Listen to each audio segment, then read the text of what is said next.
What is up, guys? Welcome to Diggity, Video Game Podcast, episode number 42. I'm your host, Jeff James. As always, with me is the notorious, the luscious, the glorious, the incredible, luscious Brody Faltz. How are you, my friend?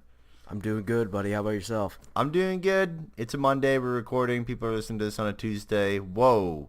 The art and magic of producing. Art and magic can also be found on our Instagram and Twitter. Follow us at Diggity Podcast. Subscribe to us on YouTube, Diggity Gaming. And subscribe to our podcast, the audio version, on iTunes, Google Podcasts, Radio Public, Spotify, or wherever you listen, except for Pandora. Still throwing shade at them. And today's episode, before we get into the news and our discussion on Anthem demo, I'm just rolling by through this. I'm just like, how you doing, brother? That's great. That's great. Let's go. Today's podcast is brought to you by Audible. You can get a free audiobook download and 30-day free trial by heading on over to audibletrial.com/diggity. That's Diggity. You can get access to over 180,000 titles to choose from for your iPhone, your Android, your Kindle, or your MP3 player. So head on over to audibletrial.com/diggity to get your free audiobook download and 30-day free trial. Ooh, let's hit it up. What upcoming games coming up, buddy? It's a Tuesday show. All right, so we got Attack of the Earthlings and Left Alive coming on March 5th. Attack of the Earthlings is coming to PS4 and Xbox One, and Left Alive is coming to PC and PS4. And on March 8th, we have Devil May Cry 5 coming to PC, PS4, and Xbox One. Kirby's Epic Yarn coming to 3DS. Because they're still trying to keep that alive. Prince Money. And God Eater 3 coming to PC and PS4. So, decent week. Yeah, not too Devil bad. May Cry 5 looks really weird. Like every Devil May Cry. I mean, yeah, it'll fit It's right in in with the nature. rest of the series. I mean, it's kind of just an odd series in itself. But Oh, man. Well, hey, Mario Kart Tour, which was a mobile game, has been delayed. But apparently we're getting Dr. Mario World for mobile in early summer 2019. So that's a shit trade. Just Yeah. going to put it out there. That's not cool. I mean, Don't take it's away definitely Mario not Kart. even by any means. Don't take away Mario Kart and then give me Dr. Mario. Are you kidding me? Yeah, they pretty much did it in the same breath too. I mean, it was a couple days apart that they announced that. So Hey, it's delayed. yeah, Here's it's Dr. delayed, Mario. but Dr. Mario's here. No, Question thank mark. you. No, thank you, bro. So Wargroove, which is a game that I absolutely love and I keep posting about, but it has broke even already. So their production costs are paid for, and this crazy. is 3 days after launch that they did this. So Chucklefish, which Best is name ever. It's a fantastic name. The devs on this, they made a blog post on their website thanking all of the fans and stating what is coming next for the game. They had three main categories here. They had the really short term. The first post-launch patch has been submitted, and I believe it is actually out. I think I just downloaded it on my Switch. The patch contains bug fixes and a few small improvements. Short term, they are working on quality of life fixes that should be coming very soon. The Japanese eShop version is coming very soon. Modding is coming very soon, which will be interesting to see how that goes in that game. And there's also a PS4 version in the works. And then long term, they are looking into eventually putting out larger content, like a one large content update coming, some DLC, and there's more, but they don't have anything else to say about it at this time. So he said that he'll come out with some new stuff here soon, hopefully, and What yeah. a great story, man. What a great success story. I love this company. I really do. They do awesome work. So, and actually, is it still just the one guy? Because I know Chucklefish was just the one guy for it's one Stardew dude, Valley. But I think he contracts out So a you bunch of people. yeah. Because Stardew could be Stardew a Valley. studio now. I know Stardew Valley was just him. But he insane, might though. have some more people working with him now. But absolutely fantastic. I love him. It's great. That's crazy. So Sony has finally patented a new system for backwards compatibility, apparently. It says that this new system should allow the next console, the PS5, to play games from the PS4, PS3, PS2, and PSX, which I am super stoked for. So the system would work by basically making the PS5 behave like the previous consoles for all but the PS2, which would have to have its own processor due to the difficulty to replicate that system. So Sounds like a common emulation through software. Yeah. For the other ones, and then it sounds like they're going to have to do some sort of kind of interesting that the PS2 requires that. Well, the PS2 was such a difficult system to develop for, and it's been kind of notorious for that. It was just a giant pain in the ass to work on. And then, of course, they completely changed everything around for the PS3, and it was still a giant pain in the ass to work on, just in a completely different way. So, do you think Microsoft is the same with whatever their new console comes out with? Like Xbox One, Xbox 360, Xbox? Yeah, I mean, they've already been doing it with the 360 to the Xbox One, so I don't really... But do you think they do it as easy? Because this sounds like it's not like... Because the problem right now, right, is that they have to do a bunch of shit in the back end for backwards compat program. And you can't just, like, pop a disc in. You know what I mean?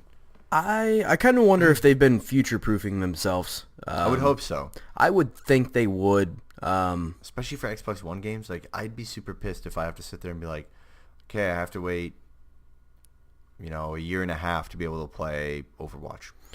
I would imagine since they really started this backwards compatibility program pretty early on in the Xbox One, I would think that most of the stuff that came out after that is already kind of future-proofed, so when the Xbox 2 or the Xbox 720 or whatever they're going to call it comes out, I would assume that most of the games are already set up for that and ready to go. I would hope, at least. But yeah. Dude, me too. I really hope that they do that. I think at this point in time, if a console comes out and they don't have backwards compatibility on it, they are going to be in a world of hurt. Because, I mean, look at Sony. They're really pushing it this time around because they kind of dropped the ball on that this console generation.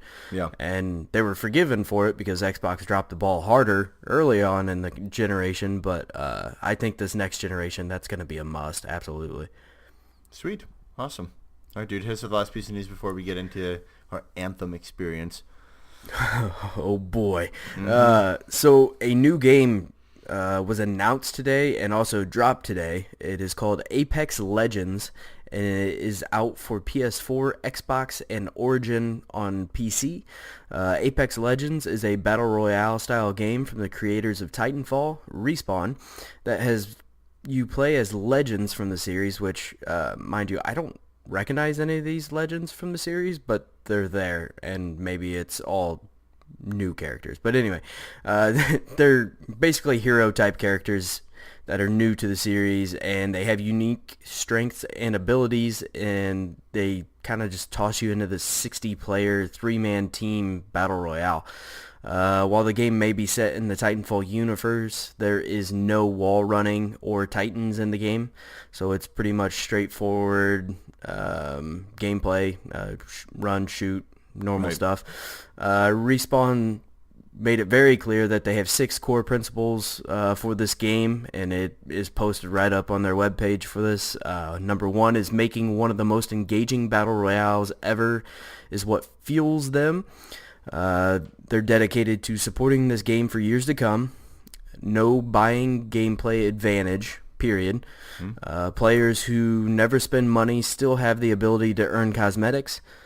Players have agency in choosing how to acquire cosmetics, and they want to be as transparent as possible.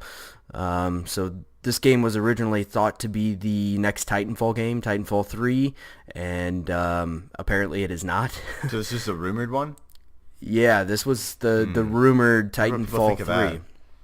So in an interview with Eurogamer, Drew McCoy, who is the lead producer of Apex Legends, said, there are some people who think there are too many Battle Royale games or it's a fad. The world thinks we're making Titanfall 3 and we're not. This is what we're making. So they dropped the trailer, and at the end of the trailer they immediately said, hey, this game's out. So I downloaded it and played, I bet you I played probably 4 matches. This is about all I had time for. Okay. And I had a blast with it. But I also am a huge fan of Titanfall 2. I loved it. Even without the Titans, without the wall running, everything feels very fast-paced and very... I mean, it still feels like Titanfall. A lot of the guns are the same and things like that. It's just... Like you feel badass when you get a kill. Yeah, it's very good. It's awesome, man. And it's free to play with all the microtransactions being solely cosmetic. So I think that's awesome. As far as the players will never have to they don't have to spend money for cosmetics. That is very true.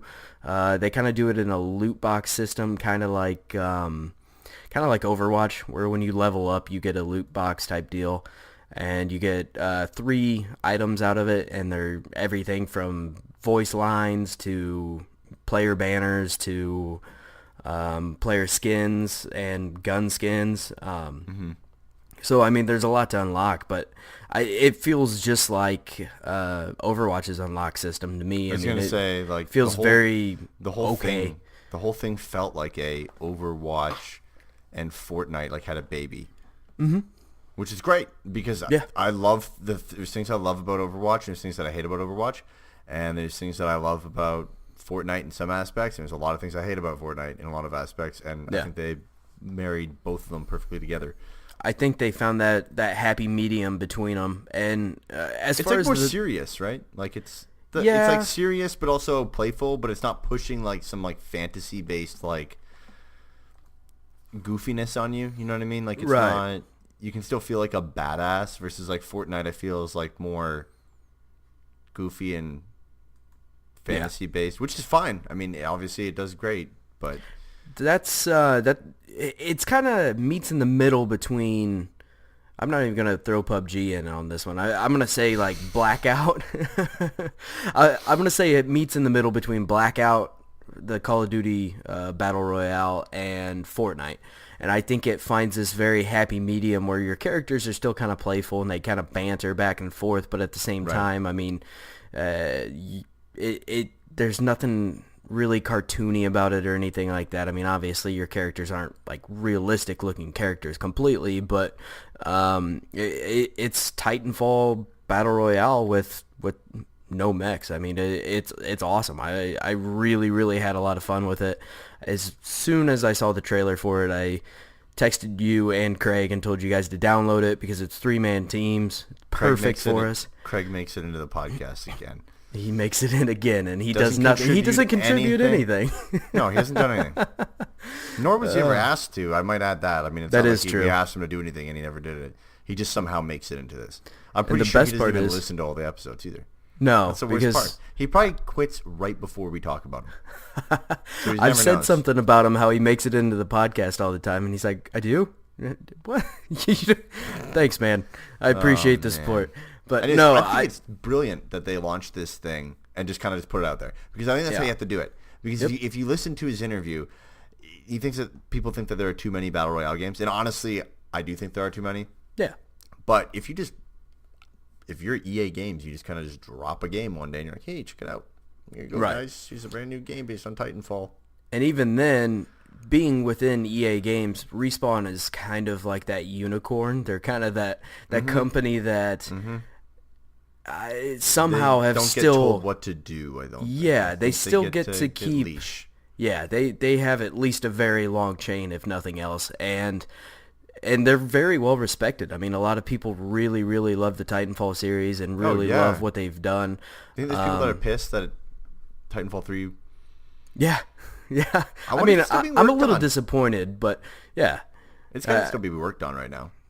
Yeah, there's definitely that possibility. I mean, of course they're going to say they aren't making it because they just put out a new game, and you're not going to be like, well, this is just to tide you over until we get to the other game. You know, it's not going to be anything like that. But I think this was very smart. I think it's going to do very well. They went with a free-to-play model, which Fortnite has proven can be very successful, especially for people who are trying to get away from Fortnite per se and get to something a little bit more mature and something that is it still is very generous in the way it themed, well, not better, but themed in a way that is more and action-y, I guess. And it's futuristic, but not overly futuristic. No, you know, it's not like space or blend. anything crazy like that. You know, still relate. The characters still feel human. Even the robot that's in it still feels human. I absolutely love that robot. Yeah, he's like a Bastion from like Overwatch.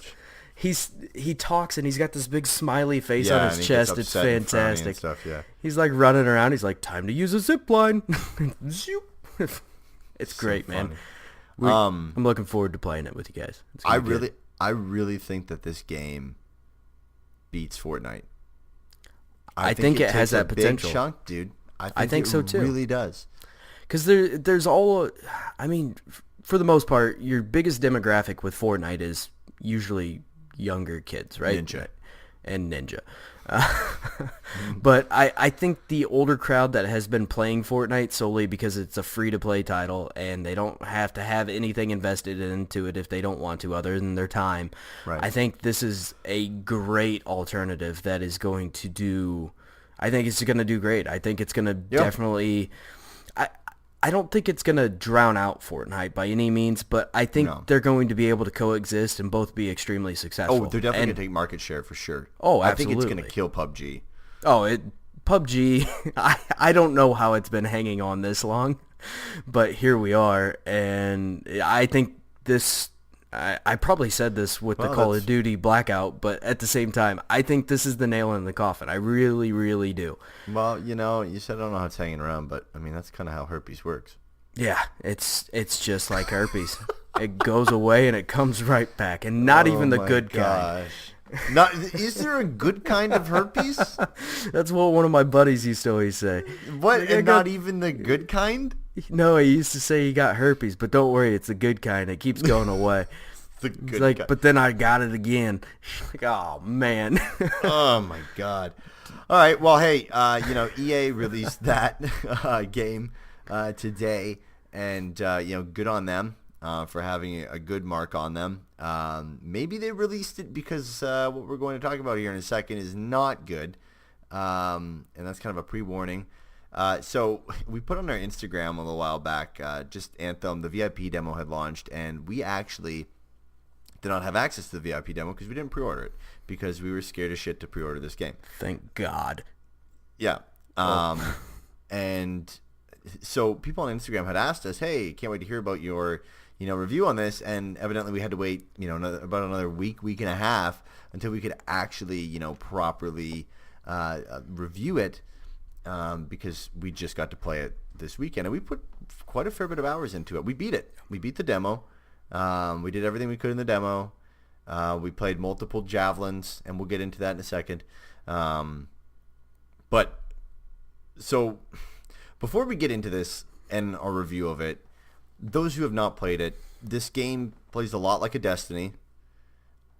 In some aspects, as Brody twitches his eyes like, please don't say that. But this game is trying to be a Destiny. This game is trying to be a Destiny-esque game. Its core gameplay mechanic that sets it aside from everything else is the fact of the suit in which you're flying in, which all the suits are called javelins, and then there's different classes of them. There's like Storm. There's oh my gosh, what escapes me? There's Storm, the main Ranger, one. Colossus, and Interceptor. And each one is kind of like a different class. They have different skills. Storm, I mean, use your imagination with that. Essentially, you can cast lightning bolts and stuff like that. It's like Storm from X-Men almost in that instance.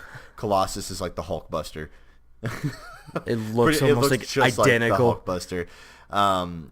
But anyways, the key difference is that mechanic of flying around, and we'll get into what we thought about that. But basically, the gist of it, Destiny-esque game, gameplay mechanic changes with that. It's supposed to be challenging and difficult, and it is supposed to place a little bit more of a more open world feel to their maps, but we'll also get into that as well. And so I guess the proper way to start this off is right when you first start the game. Let's just start, dude, like right with the main like little city that you're put into. With it's not Matthias that they call him Matthias or something like that instead. They pronounce his name really weird. But anyways, you get put into the city, and the first thing you fucking notice about this game is the motion blur. And Brody and I were so confused by this motion blur. We have no idea how it passed and made it into, keep in mind, not an alpha, not a beta, a demo. And the way I like to look at demos is, one, a demo is supposed to be pretty much This is why you should buy our game. Correct. The whole point is buy our game at the end of the demo because you're hooked on it. And I also like to look at in the past as demos used to be put on fucking CDs and then shipped and taped to a magazine because they were done. They were the game. It was a sliver of the game. It wasn't in progress. It wasn't like massive things were in progress. I'm cool if there's like a day one patch where it's like little minute things, but this game was broken. Shouldn't be changing the whole game by the day one pass when you're correct. What, 2-3 weeks away from launch? Yeah, like this motion blur almost made me sick. Like I'm not even kidding. Like I could not play the game with this motion blur. It was 30 seconds, and I hear, "Oh my god, I think I'm gonna be sick." I'm like, oh no, because I had turned it on slightly before you, so I was waiting for you to get on, and I turned on Anthem, and I went in, and I was trying to walk, and it made me dizzy. It was so bad, and so the first thing I did, I've never done this. I never go straight to the graphics like this. I went immediately to the settings menu and adjusted the graphics because the motion blur was terrible. I turned off the motion blur and I went back to the game, and it really didn't fix a whole lot, but at least I didn't throw up. Dude, there's was that. Like you were walking at like 2 miles an hour, and it's like you were in frickin' hyperspace in the Millennium Falcon. Like it's just like tunnel vision. It's like stuff was just flying by you at like 1,000,000 miles an hour. And then I did a test where I'm like, hey, I wonder what it would be like to put on motion blur and just hold my thumb over the thumbstick and just turn to the right and just spin. And I'll tell you what, you ever sat in an office chair and just someone, like one of your buddies just spun you around by like moving your leg each time? That's what it felt like. I was I could not focus. I thought maybe I'll move closer to my TV. Idiot. All right.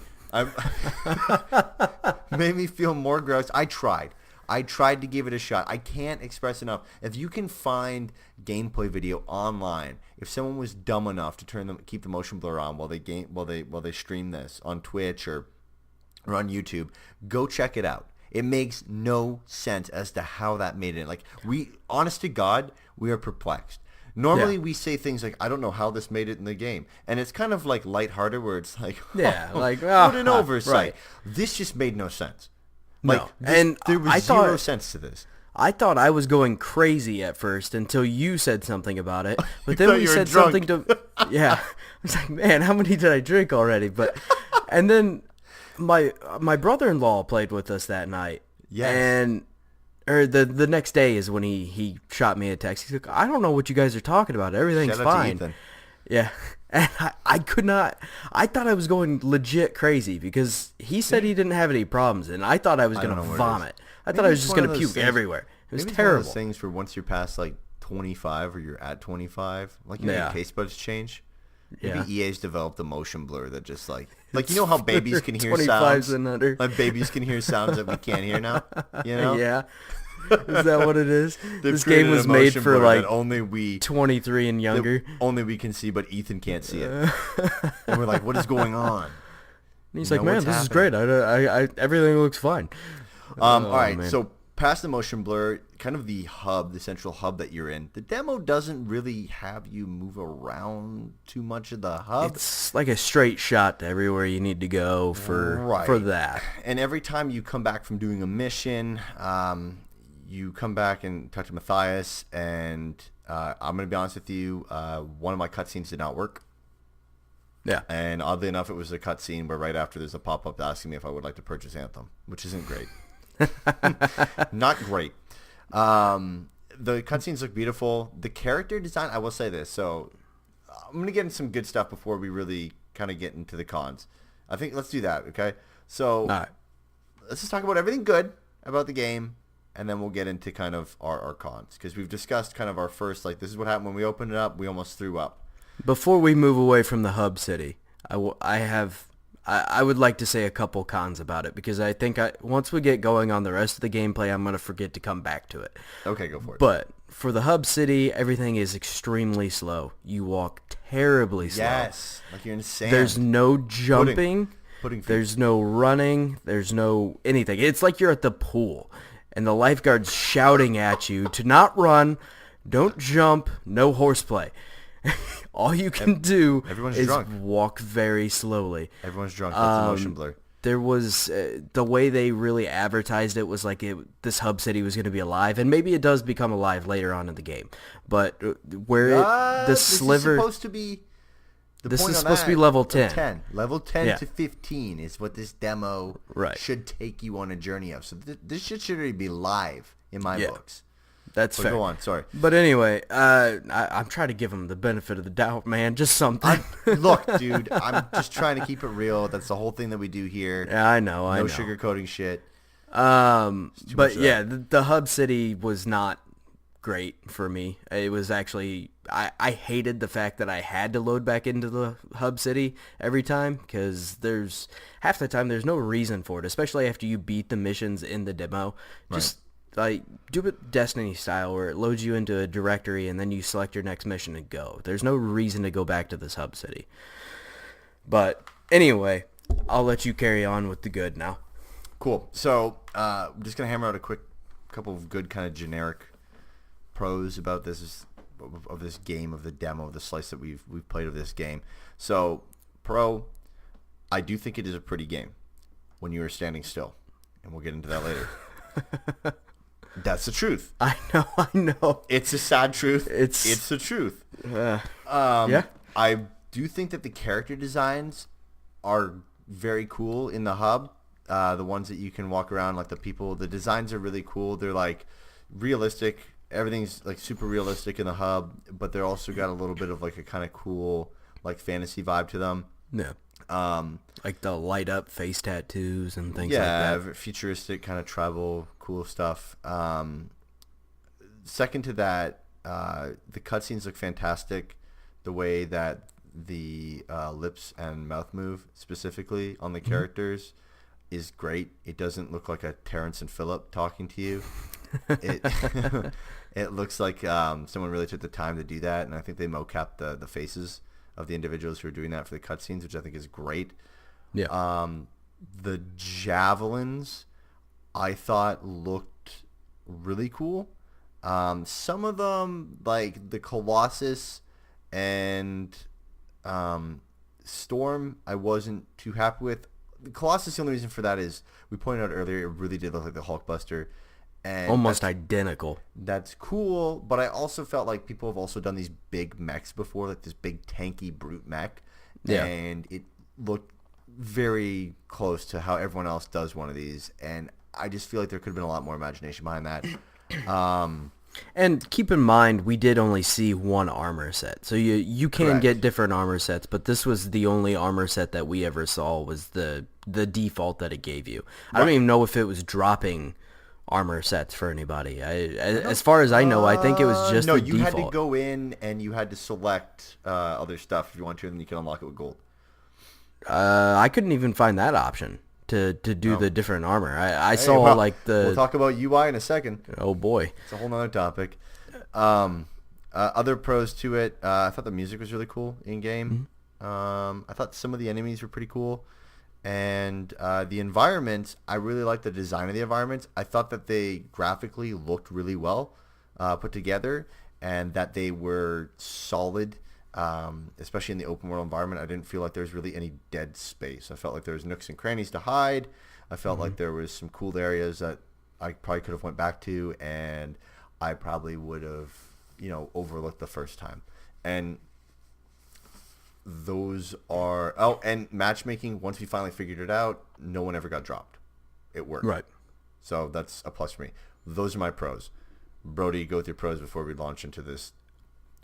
So my pros are very similar. The cutscenes did look very good, and they never broke away into it like a cutscene. Everything was right there. It just kind of went straight into it. So it's almost hard to even call it a cutscene. It's just kind of like a character instance type of thing. Yeah. But it looked enough. very good. Like you said, the models that they have in there, at least for the guy we were talking to every time we came back to the hub, the Matthias or whatever his name was. Yeah. He looked very well done. Everything looked very good there. I was a big fan of how a couple of the javelins looked. Like you said on the Colossus, it's kind of been done before, but at the same time, it did look cool. I would have liked to see a little bit more there, but as far as being able to change the colors and all the customization that you can do to those Titans wow. Oh boy. Oh boy. To the javelins. I think that is a very awesome feature to be able to kind of stand out as far as what you look like while you're out in the world, even though it is kind of hard to see because there's a lot going on. But, having the ability to customize things is such a big thing for me. I really like that aspect of games. I thought that, again, like you said, while you're standing still, everything looks fantastic. It's a gorgeous, gorgeous world that they have created. And everything feels alive. Like all the plants are moving and there's creatures wandering around and things like that. It didn't feel stagnant. Everything had this movement to it that just really kind of sold the world to you. I think as you ventured, you're kind of restricted as far as where we went. We didn't really get into the free roam too much. We just kind of did more of the story and stuff. So if you ventured too far off the path, it would kick you back to where you need to be. But from what I did explore, everything was very cool, but for the most part we saw a lot of the same type of world. I don't know how much the terrain changes if we went somewhere else. I imagine it would. I would think change so. Different biodomes and stuff, or biomes. Yeah. Versus where we were at. The flying was actually kind of a plus for me. It has its flaws, don't get me wrong, but I think it felt like a lot of fun while you're flying around, and it just has this, I don't know, I assume it's what Tony Stark feels when he hops in, his Iron Man suit and just takes off. It just kind of has this really neat feeling to it without being like, look at me, I'm flying. Yeah, it's not over it seems natural. I somehow didn't even touch on that. That is kind of a pro for me. I'm kind of a mixed bag. Yeah. What I enjoyed about it is what you point to, like you felt like Iron Man for a couple of seconds, and particularly for me, it was great. Kind of like some of the maps you have to fly through like little nooks and crannies. Yeah. And when you got through there smoothly and you came out shooting out, felt like a badass. You were like, yeah, kick ass. And then I think the RPG elements, as far as the not so much the weapons per se, but the abilities that you get, the different grenades and things like that. I thought that was kind of cool. It kind of, in a way, harked back to like Borderlands, where you have the different grenades that do different things, and you have the different shields that do different things, and right. But honestly, I think that about wraps up my pros list as well. Yeah. We pretty much the same pros, because I think those are the only pros to be had. Right. So then let's jump into our cons and our critiques on this, and we'll go just by category. Some of them will be pretty quick. But before we get into this, this is kind of like our first real like in-depth kind of review on a demo that we've done on a podcast. And I think the way that we always want to do it going forward as Diggity is just brutally honest. Oh, yeah, because absolutely. I think that's the only way that you actually ever get around to making a good product. And I think my personal belief is video games are investments. They are expensive as shit. Like, if you want to sit there and tell me $60 isn't expensive, to take a gamble on $60 for a disc to put into your Xbox, or $60 at the click of a button on the Xbox store or PlayStation store, and you're taking a gamble, throwing $60 out the window on something you might not be able to return, that sucks. And so for us, we don't want to sugarcoat anything. Right. I personally don't think we ever want our voices to be bought by any company. No. And we refuse that. And our goal is basically crawl through the bullshit of some video game reviews nowadays, to be honest with you, because there's a lot out there that try to just sugarcoat shit, and it doesn't need to be. And that doesn't mean that we actively look to crap on stuff. We just went through pros. Absolutely not. And my big thing is I believe every game can be fixed. But I review games as what is available to me, the player. In this instance, I don't sit here and go, this is a demo, I'm going to give them grace because they have the ability to fix it. No, when they fix it, they fix it. And it's fixed. And I'll talk about it when it's actually done, because someone actually has to do something to change something. They can't just magically think about something changing and now it's okay because they have the ability to do so. So I guess I want to start out on the UI, and I'm actually be pretty brief and quick about this. The UI in the game sucks. The rule of thirds is broken on numerous levels.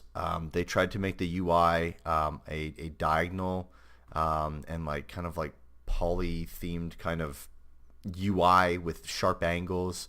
Everything is kind of like trapezoid based, and it just does not work on a screen. It does not work on a screen that is a rectangle, which happens to be your television. If my television was a fucking trapezoid, it would probably work.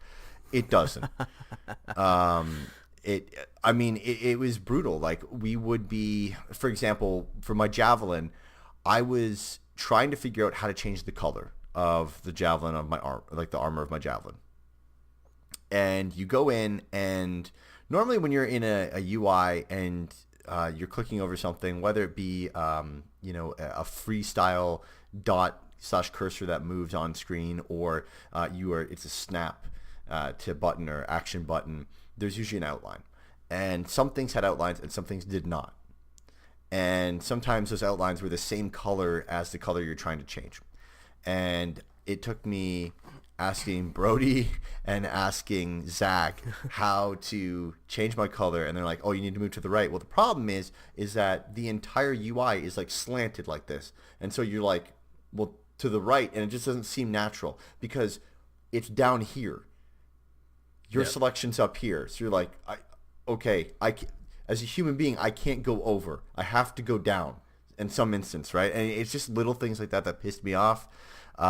Into the UI as well. I know I said matchmaking was a pro for me. It was a pro based on the fact that nobody got booted.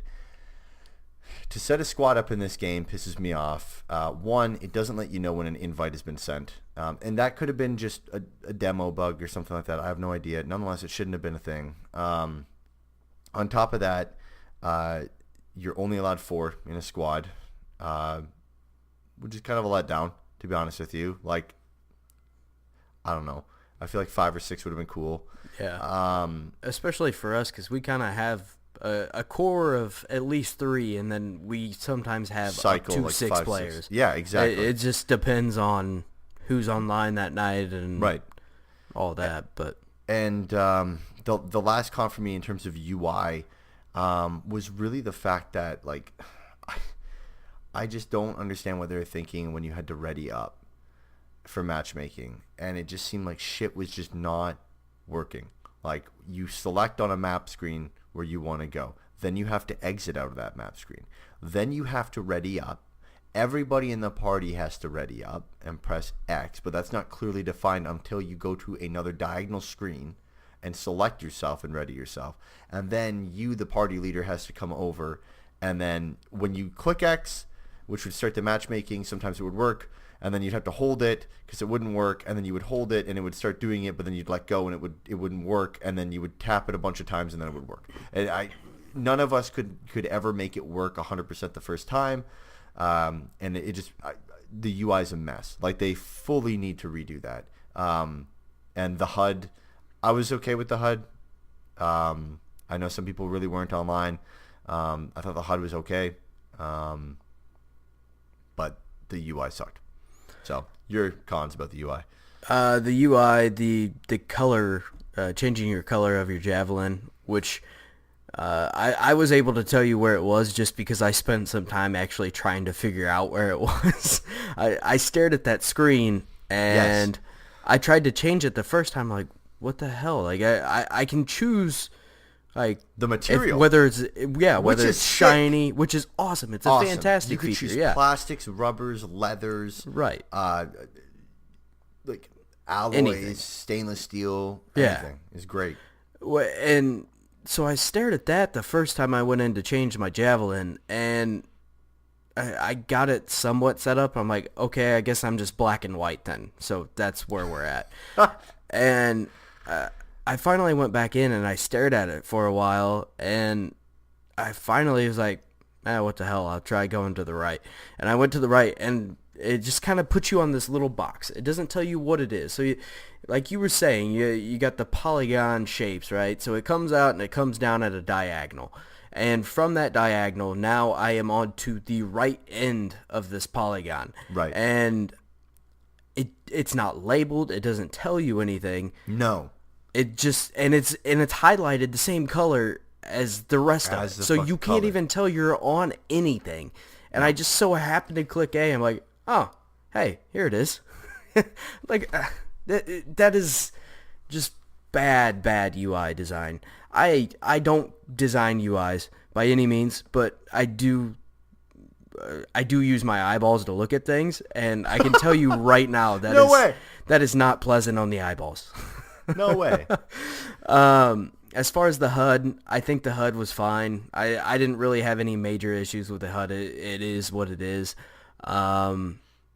The biggest UI / gameplay-esque type thing that was an issue for me is the fact that when you get an item in-game, you cannot switch to it in-game.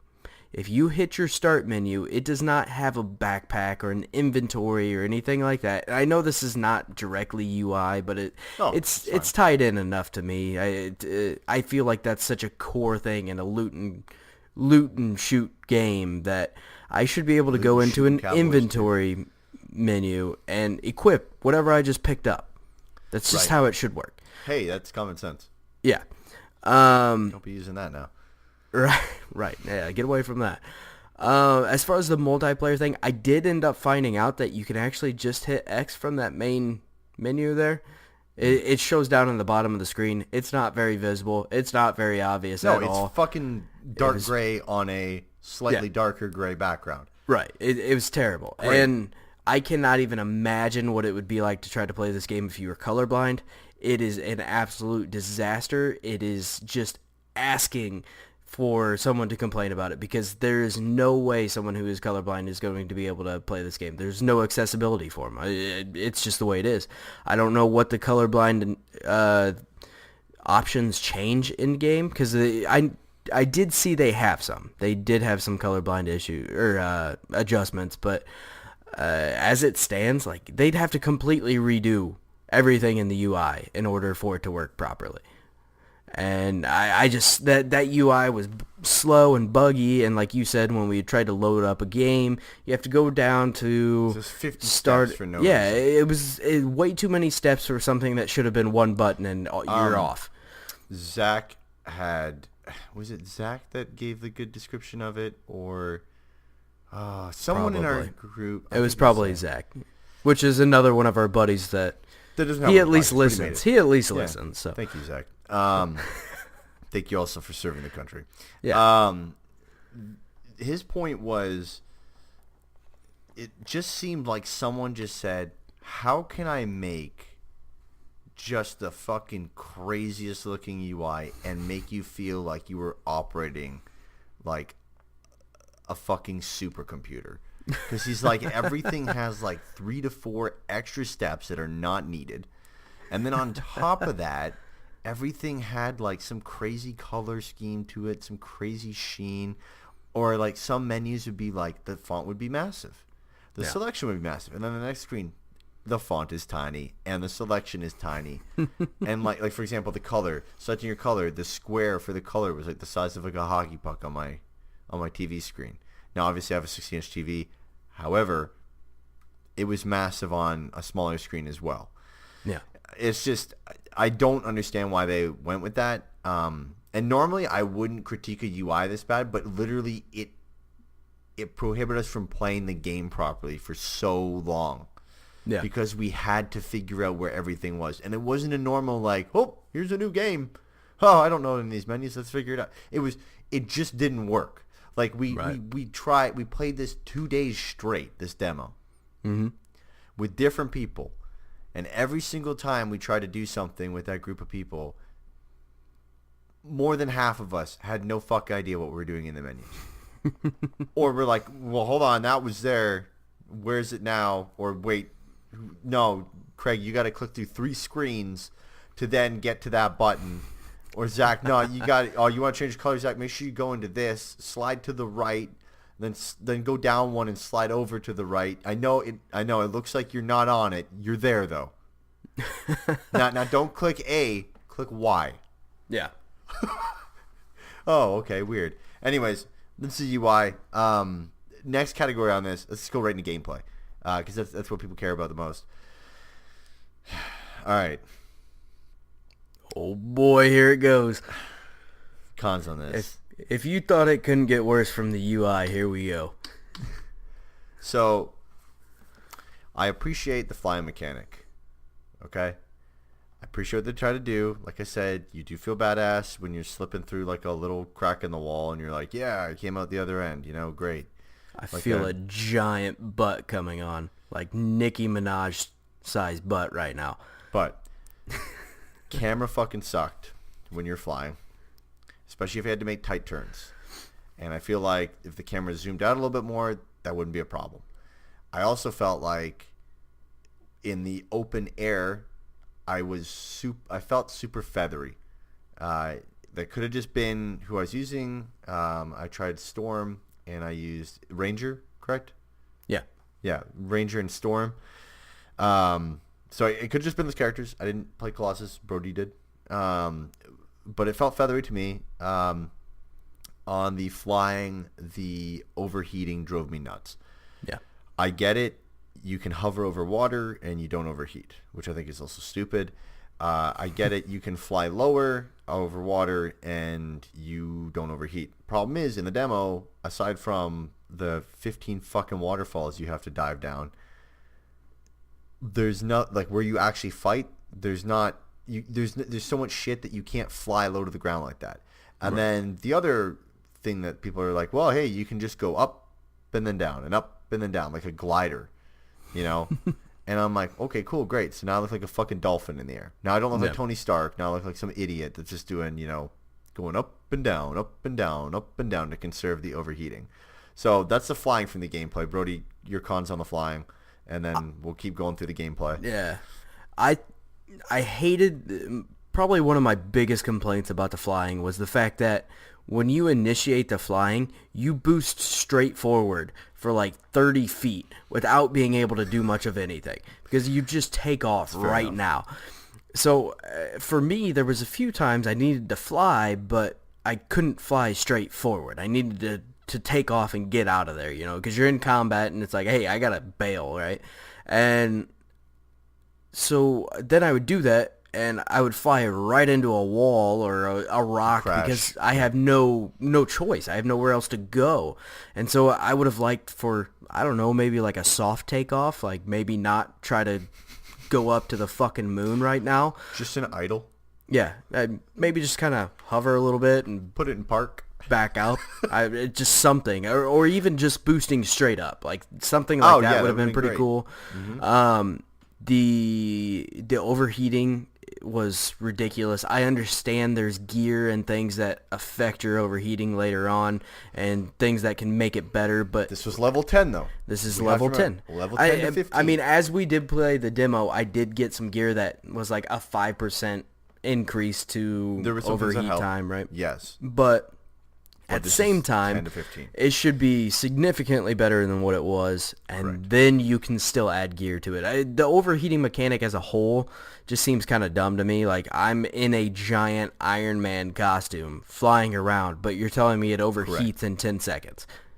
But I can take ridiculous amount of damage to this thing, and it's fine. You're in a giant Iron Man suit, yet you have the ability to cool yourself to that of a Ford Pinto. Right.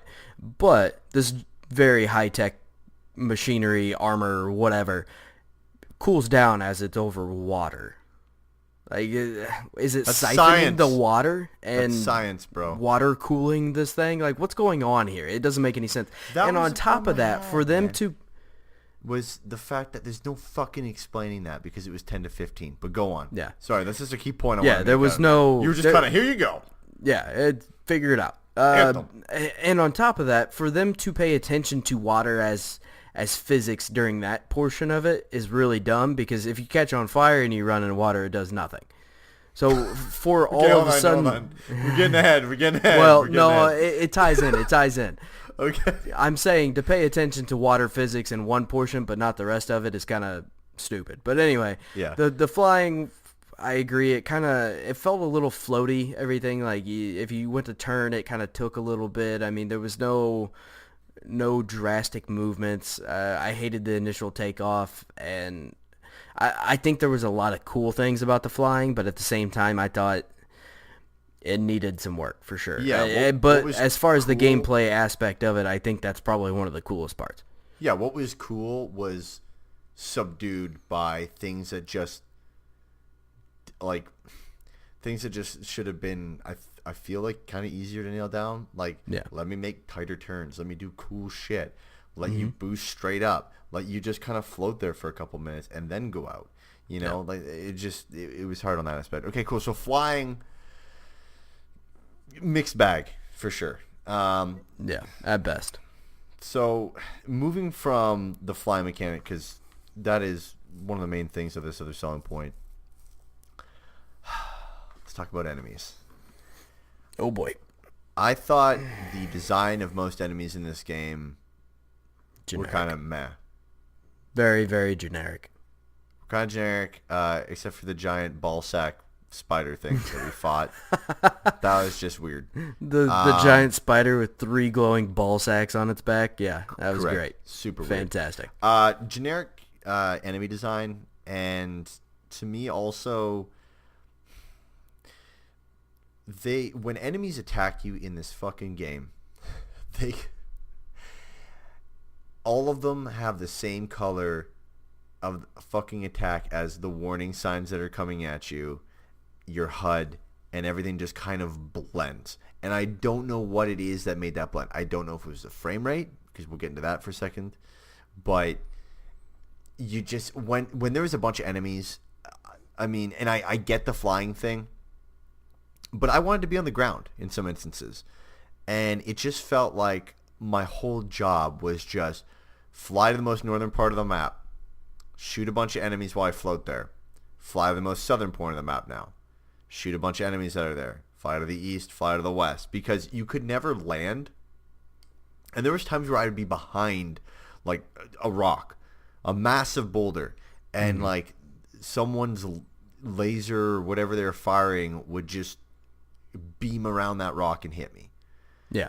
And the moment you became open, it was over. You were just knocked down. I have never been knocked down so much in a game. And I don't think as a group we've ever had to revive each other so much in a game. And we were playing on normal. Well, we were playing on hard also. Well, we played on hard the second day. We played on normal the first night. The first night we played on normal, and I didn't see much difference between normal and hard in some instances. Yeah. And it was so weird to me. It's like they're like, we want to make it hard, and they thought the way to make it hard was just throw as much shit at you at one time as they possibly could, and I don't think that's the way you do it, like, at all. I think yeah. Go ahead, sir. The worst part about the enemies for me is the first night we were playing, we made it to the 3rd level or something like that. I don't remember. We somewhere in the demo. And there was like a boss fight. You had to take out this giant mech, right? And they had 2 rocks that you could basically take cover behind. The only problem with this is you'd clear the ad so you could take cover behind this rock and then shoot at the mech. Well, the game decided it's okay to spawn enemies behind these rocks all of the time. And this is the only cover on the entire little arena that you're fighting in. And so constantly you're clearing ads and you cannot shoot at the boss. So you take a couple pop shots at the boss, but mind you, he's a giant bullet sponge, so he takes a ridiculous amount of damage. And then by the time you finally got those pop shots off, you are completely overwhelmed. You have to fly up, take off, get out of there. And I probably hit a rock on the way out because flying. And I land, try to find cover the best I can, and I'm being shot, like you said. They were either shooting, they were curving their laser beams around these rocks, or they are shooting through them, or whatever the hell was going on. Somehow I was being shot, and there was no one around me. So I don't know. Your pinky finger was around the rock, and you took all the damage. And we were playing that first night. It was you and me and two randoms, and it was all we could do to stay alive. One person would be alive half the time. You go run, pop a shield so you can get somebody up, go grab the next guy, and it was just a giant mess. And there was, like you said, their way of making it more difficult was just throwing enemies at you, just a stupid amount of enemies. And instead of, adding mechanics or something interesting to it, it's just giant swarms of enemies that are giant bullet sponges, and it's terrible. It should not take me 3 mags to kill a regular enemy. These are with headshots too. It's just bad. It's the shield system on the and they elites. Refresh themselves, they'd heal themselves. Yeah. The shield.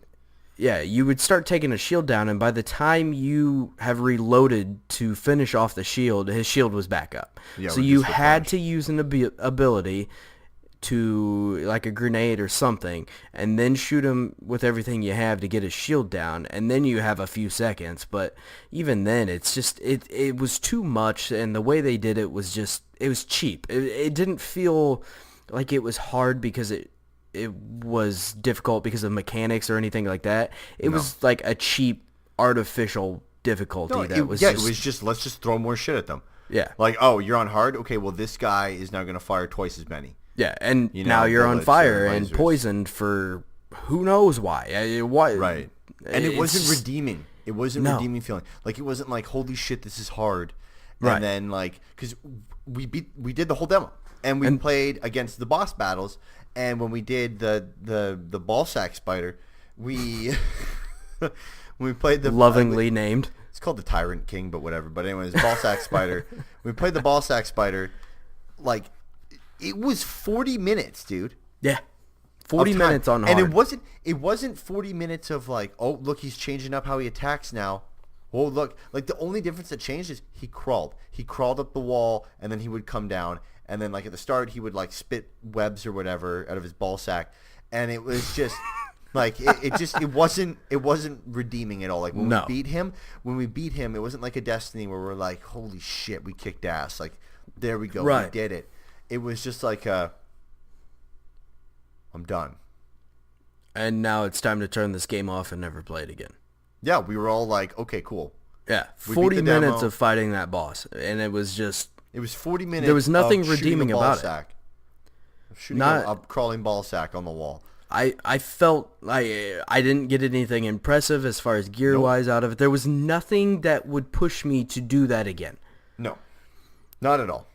And then again, to your point earlier, or what we both discussed for their hard stuff, it'd be like, oh, you got it down to its last notch. So what we do? We throw a bunch of fucking cauliflower with stick lags that when you shoot it in the head, it explodes into an acid and kills you. Problem is, there's no warning signs of when an enemy is approaching from behind you until they attack you. There's no way to see where shit is coming from. You can't hear them. The spawn... They were completely silent. I'm just going to call them like spawn points or pylons or whatever. The spawn pylon points had so much health to them. And when you... to try and blow them up so you could stop enemies from coming in, it was absurd. It just, nothing about it was like, yeah, we're kicking ass and whoo, thank God I invested 40 minutes into killing this. It was great. I just shot at a ball sack for 40 minutes on my television. Fantastic. This is great. And it just sucked. Like, and I hate to use that, but like, I hated it. Like, it sucked. It sucked fighting enemies. It sucked fighting the bosses. Right. And coming from Destiny, and for me, when you would play Destiny, yeah, there would be a lot of ads, but the thing is, you could clear ads and then you at least get a little free window in there where you can take down the boss and feel like you're making progress. Stuff. And it gave you stuff. I felt and you got rewarded, right. I feel like, and we'll get into that in a second after enemies, but I feel like the drops did not reward you. abysmal. Did not reward you or help you in any way. But like I was saying with the Destiny thing, like you get this window to at least whittle away at the boss's health and feel like you're making progress, and then another wave of ads come. They come in waves, whereas in Anthem, it was just an onslaught of these random ads and just awful, like some of them were difficult. I mean, some of them had these shields and they had a ton of health. The scouts were terrible. I could never ever keep enough ammo to stay alive. Like it was just a massive like run away and wait for my grenade to come back, throw a grenade again, go in, pick up ammo, and now I can stay alive for a little bit longer. Oh, but wait, now I killed the people around me and I'm going to take a pop shot at the boss and oh wait, nope, now I can't because there's more ads again. It's like it wasn't the way they designed, and mind you, other than the ballsack spider, the rest of them were just regular missions. These weren't even like raids. They weren't strikes, if you're familiar with Destiny or anything like that. No. These were story missions with these bosses that were extremely difficult, way more than they should have been. No, absolutely. So moving from enemies, let's discuss rewards and drops. For me, it was so frustrating with the ammo. Let's just talk about weapons actually into this. So my gun felt okay. I ended up changing from what my Ranger had at the start to just a single shot gun, which I found worked a lot better. The recoil on the Ranger gun that you start out with was, I thought, a little crazy, and it was hard to control in many ways. I felt like I was wasting a lot of ammo not hitting an enemy due to the recoil. None of them like really screamed out to me as being like when I was when you're in the view, I didn't feel like this is badass, you know. Look at this gun I'm holding. This is badass right now. Yeah. And none of them really screamed to me as like anything that was different from, just a standard shooter, to be honest with you. I didn't like, there's nothing that made me, when I got guns, when they were dropped and I could take a look at them, none of them were like in Destiny were like, holy shit, that's awesome. Like none of them were like the Rat King. Holy shit, that's awesome. That's really cool. That's great. No, it was just like, here's a gun. Here's a different colored gun. Here's like, I just nothing was like, and it sucked because it didn't make me even want to change anything. Yeah. It was like, whatever, cool. I found a gun and I just felt like it was going to be just a hassle to go through everything and try to figure everything out. So after my like third or fourth change up of the gun, I decided, you know what, this is it. And this is just what I'm going to use, and that's it. And I'll use like other buffs down the road. And I felt like my guns did not do enough damage at all. I felt like they didn't hold enough ammo at all. We'll get to that in I guess we'll just touch on drops and weapons. On the drop side of things, pretty quick for me, not enough drops.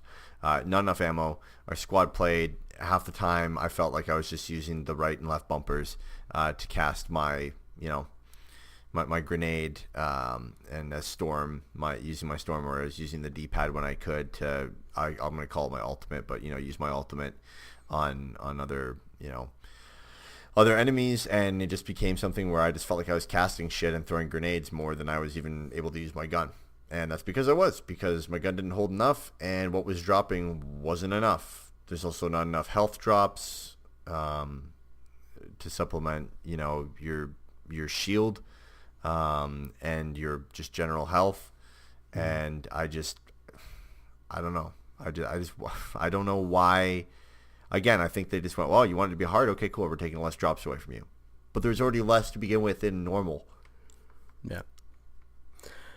I think, again, I've been an avid Destiny player in the past, but the feeling of being able to go in, and yellow bars are basically what the elites were in Anthem, right? So they're these enemies that have like an overshield type deal. In Destiny, you could at least get that shield down and in a reasonable amount of time, and it didn't come up between reloads. Like there was enough time for everything to feel right. But it felt like I was using a airsoft gun the entire time I played this game. It was worthless. It barely killed anything. The only thing you could actually take down with one mag was a regular red bar enemy, and that's supposed to be like the lowest of the low, right? It's as simple as it gets. A normal enemy was the only thing that I could really take down, or even just get the shield down, because red bars didn't have a shield, but it felt like my gun did nothing, and like you said, it did not hold enough ammo, and I'm trying to fight off not even waves, just an onslaught of these enemies, Yes, and still trying to harm a boss, and the only way you actually can get ammo is by killing enemies. So if you have no ammo, the only option you have is now to fall back and throw grenades and hope for the best, and even then you're not guaranteed a drop of health or ammo. And I tried a lot of different guns. I tried a sniper rifle. Absolutely hated it. It didn't do anything. I could get a headshot on an enemy, and it took like maybe a fifth of their shield down. It was just worthless. It didn't do anything. As a sniper, it needs to be more powerful. Like again, I shouldn't make all the comparisons to Destiny, but that's what it's trying to compete against, and so it's only fair to compare it to it. And in Destiny, you find an enemy with a shield, you shoot them in the head with a sniper rifle, and their shield's gone. That's the whole purpose of the sniper rifle. It is supposed to be a strong weapon. You were so annoyed with the sniper rifle, and you Oh, had every it was- right to be, because it was just felt terrible. like what was it? It was Zach that said, "Hey, the pistol's actually the strongest. Yeah, the What a pistol joke. is the best gun in the game. That's the one that does the most damage." The LMGs, the light machine guns, bounced all over the place. You couldn't control them. The assault rifles had awful control. I had decent luck with the marksman rifles, which is like a 3-round burst style assault rifle. It did okay. Shotguns were okay as long as you were like 2 foot from the enemy. But you couldn't get because it. you'd be swarmed. Yeah. Or you just get shot from all the crazy like the distance that enemies Yeah. could fire was insane. Oh yeah. It would just travel across the mountain, just boop, hit you, and you just die. The drops that I got were garbage. I mean, by the time I finished a mission, and we touched on it earlier, where you can't actually change your gun in the middle of a game. You have to go to the hub world and go to the forge to actually change your gun or anything on your javelin. So you're getting these drops in-game, and you can't even do anything with them. So if you picked a sniper rifle and you hated it, like I did, I was stuck with it. I had that and a shotgun for a whole mission and just had to suffer through it. It was hell. Absolute hell. Yeah, it didn't work out well for the group. No, it was not good at all. It just you don't feel powerful at all. And I understand maybe if that's what they're going for, but at the same time, it's not fun. There's no fun in playing and feeling like you are not making any progress. Like I said, the sniper rifle felt like a BB gun if everything else felt like an airsoft gun. Hey, now the bullets are at least metal. It's a metal pellet now. Instead of airsoft, yeah. Yeah, it's just, it was bad. And you touched on the fact that I played as Colossus in there as well. Right, yeah. The Colossus is hot, steamy garbage. Absolutely terrible to control. You couldn't dodge anything. It was just a mess. The mission that I happened to play the Colossus on was the one where you got like the 3 things that look like berserkers from Gears of War. And they have a bunch of attacks that you can't evade at all because that makes sense. And they were just cheap attacks that automatically either track you or spawn next to you and have a giant area of damage, or they're a giant ring that, unless you're flying through the air, you get hit by. So playing as Colossus on that was probably the worst experiences I had in the game, and there was plenty. It was bad, God. man. All right. Last section of this, and it's a section that I always want to have in our reviews, and that's just performance. There's a lot of games out there nowadays that they run good for the first 50% of the game, and then the rest of the game they run like shit, or they run great in single player mode, but then when you get into multiplayer mode, it runs like hell. For this game, some key performance things. The frame rate sucked. It ran terribly. Now, for full disclosure, I ran it on an Xbox One S. Brody ran it on an OG Xbox One, and it ran like shit. We have a buddy who plays on an Xbox One X, and it still ran like shit.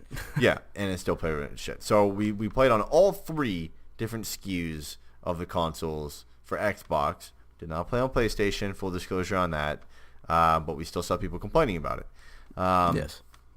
It did not run proper.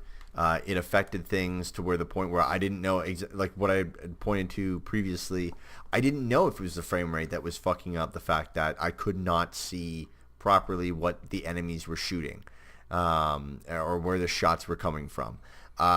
There was moments where it sucked when you wanted to, dodge something. There was a boss battle where there was 4 gigantic bosses, and it was pissing us off because we would be behind a wall, and then the flame would be coming, and then the flame would jump to us.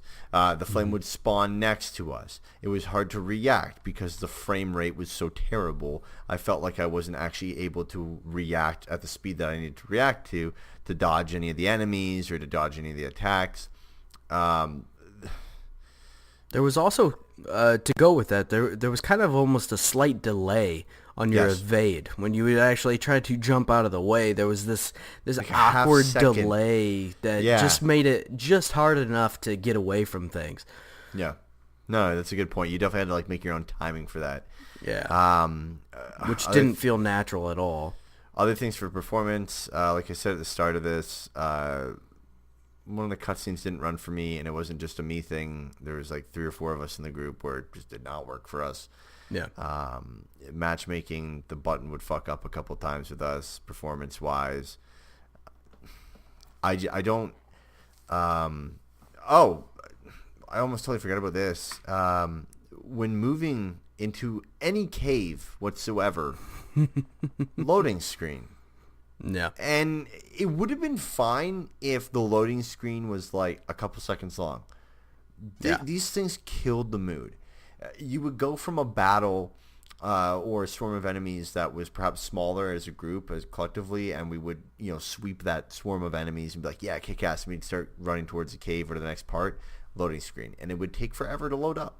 And again, we used an X, we used an S, and we used an OG Xbox.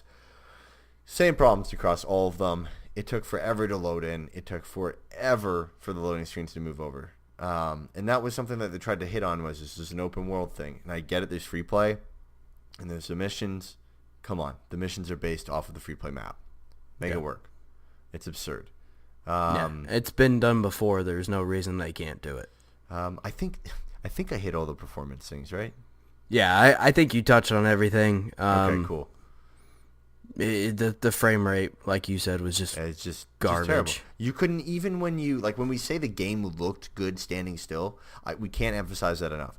You would be in the hub, you would stay still, it would look beautiful. The moment, and even when you had motion blur off, the moment you started moving, it would be a graininess to everything. And everything around you was grainy, whitewashed, choppy, weird choppiness, sandy kind of tone to it, where you'd be walking and then you'd turn around and then you'd stop and everything would be clear again. And that's just not cool. Let's give our final remarks on this. You first, because I just blabbed on about the performance stuff. So give your final remarks on the game. Give a score. We obviously here at Diggity give a score. our scoring system so far. This is a demo, so it's a little interesting because it's not a beta, but on the same token, the game being released. On the same token, the demo is literally this is exactly why you should buy this game. Right, and it's levels 10 to 15 in. Also, again, I know we've said that a long time, but we've got to make that clear. Scoring system in Diggity is leave it. Like, don't buy that. Like, don't buy a rent or a purchase, because that's how you get games. You don't go into a game store and say, man, it's a fucking 7. What does that mean? We don't know what that means. Yeah. So go for it, dude.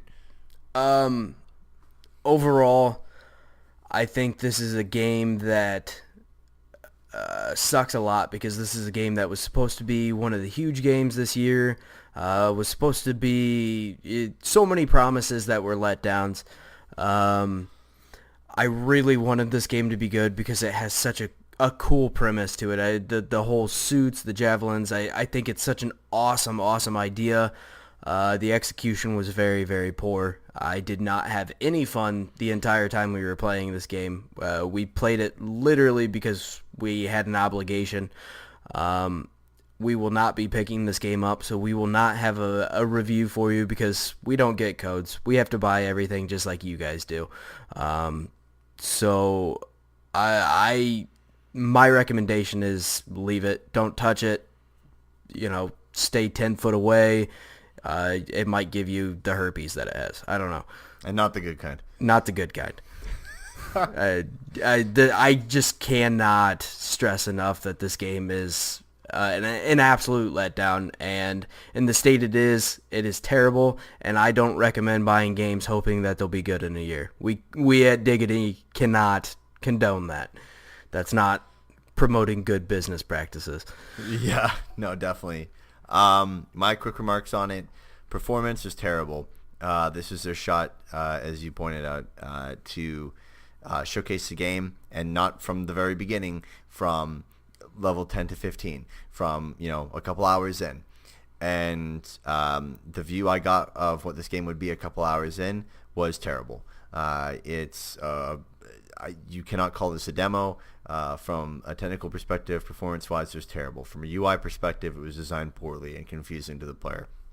From a challenging perspective, it was lazily done, and shit was just thrown in there to make it harder for players in a lazy way of, a difficulty tree. Your guns felt like crap. It didn't feel cool. Flying felt neat. However, it was feathery as shit, and it caused more problems than it caused good. And you found yourself doing the same maneuvers over and over again because you just had to get away from enemies. I would mark this down fully as a leave it for now, for sure. And I don't know personally if it would ever move up to even a rent. Based on, rent at this point should pretty much just be like Redbox it. But yeah. I'm not going to plug someone's company if they don't pay us for that, because that's ridiculous. But even though we just did, we'll cut that out. Whatever. We'll cut Blue Box. This is a leave it, and like I said at the very start of this thing, I will not give this the benefit that it's a demo and they can change the game. I don't give a shit, man. This game launches on a date, and if it launches like this, it's a leave it. And guess what? Absolutely. This game's going to launch like this. And I don't mean to sound like an asshole. I wanted this game, just like Brody, to be good. I want every game to be fantastic. I hope that the team that puts hundreds of thousands of hours into working on these things, I hope that it always works out. This did not work out. This was a letdown. This was, pumped up as this crazy huge adventure, and the gameplay shit in the game. And the whole game is based on these big battles. And they're too difficult. So for me, it's a leave it. I would not touch it. I would not come close to it. If this thing goes on sale, I would not be surprised if this game is $10 at a GameStop in the next 7 months. Yeah, easily. Like, it's just not. It's not good. Do not get this game. Stay away from this game. Yep. Point blank. And I can't believe that this is kind of the first kind of review we're giving of it. Or on Diggity, because I would have loved for like hey, you got to buy it. You got to get this. Yeah. It's a masterpiece. Yeah. And hey, a lot of times companies have these problems where they come up with a lot of good hits and they come up with some good stuff. We just talked about earlier, about Apex Legends launching. And that seems to be great so far. We both enjoy it. Same company published it. And I don't know if it's the EA thing. I don't know if it's just one of those BioWare things where it's just like, hey, this is just not a good one. The next one might be good. Next idea might be great. But this certainly is not something that I would advise that you spend your money on in any way, shape, or form. I feel like somebody died. It's sad. It is sad. You know, it's not sad. We're gonna lay this one. Audiobooks.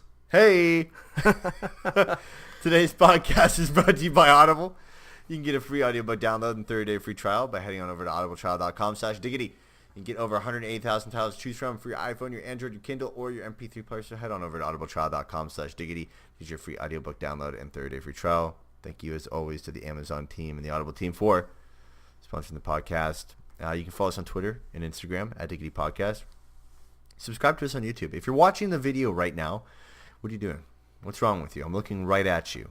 Subscribe to us. Hit the little bell because subscribes mean nothing. And then, yes, smash that like button, fam. Oh, God, no. It's almost as bad as Anthem. It's almost as bad as Anthem. Did I nail it? That's my YouTuber thing. That's my whole YouTuber terrible. thing. No, all I hate right. it so much. Seriously, though, we're on YouTube, Diggity Gaming. If you watch the audio podcast, yes, there's a video version of us in which you get to see our horrific faces. Tune in. Might change your mind. Might not. Brody's Probably shaking his not. head. You can't see that if you're listening to the audio podcast. That's right.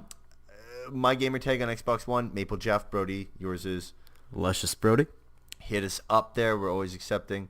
And leave us a review. Helps us out a ton. For the audio podcast, leave us a review on iTunes or wherever you listen. It gets us exposure on those platforms. And the most important part of it, you can leave a comment and you can leave feedback for the show. And that's what makes this show better, is with your feedback. We gratefully appreciate when people give us feedback on this show. On YouTube as well. In the comment section, give us some feedback. Let us know what you think about Anthem. Do you think we're too harsh on it? Do you think that we were right in what we said? And hey, do you actually disagree with us and that you would like to pick it up? Why? We're down for healthy debates. And until next time, guys, we will see you for the Thursday show. See ya.